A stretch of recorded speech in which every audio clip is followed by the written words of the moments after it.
Election Day is 4 months away, and candidates are crisscrossing the state stumping for support. Today, Democrat Rob Sand brought his campaign for governor to Monona County. Today, Sand made a stop in Ottawa for a town hall event at the Ottawa Public Library. He took a few minutes to talk about his personal values and his desire to help the little guy.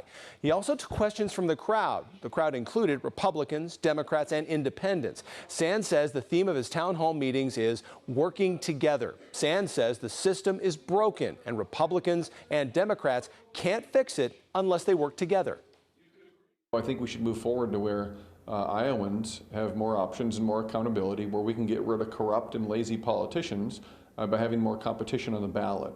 I think that will help us come back to a place where the people who are getting elected are actually working to solve our problems. Sand admitted when he first registered to vote, he registered as an independent, but Sand was told he had to pick a side in order to vote in the primary election. Sand faces Republican candidate Zach Lane in November.